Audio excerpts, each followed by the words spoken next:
Hey Chlorine kids, welcome back for another vlog. I never thought in a million years I'd have to make a video on this topic, but here I am.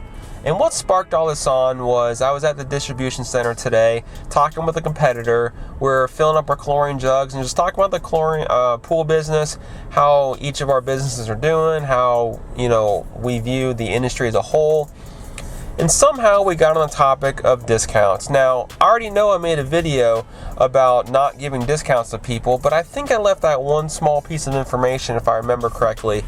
And that is, I always give discounts to law enforcement, military, and first responders.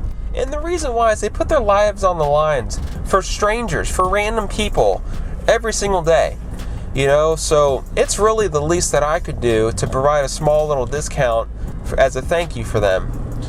In fact, I signed on a client a while ago, and probably, he never mentioned that he was military or anything like that. And sure enough, probably 2 or 3 months later, he came out in his military uniform. He was heading over to the Air Force Base. And I said, "Oh, you're military?" He's like, "Dude, you should have told me." And so I gave him a nice discount that he really appreciated. He's like, "Wow, I don't really get discounts like that for services." I said, "You should." And so, anyways, to get back to the conversation I had this morning, this gentleman doesn't provide any type of discounts for military and law enforcement and first responders. And to me, I think that's a huge fallacy. And I know why he does, because he only charges $90 a month for his pool, so there's not really any room.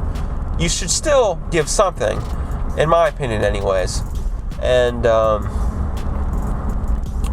he doesn't. But that's his own business model, and that's fine. But what I will say is I have a lot of military and law enforcement personnel that I service. And you know what? They always pass me on to their other law enforcement and military friends because I do provide a discount for them. And it's really the least I could do, because of all the stuff that they do for us. So at any rate, if I were you and you're starting a business or even have been in business for a long time, I would heavily urge and consider you to help the military and first responders and LEO out if you know that they are just that. So, as always, like and subscribe. Stay tuned for future videos, and talk to you guys soon. Have a great day.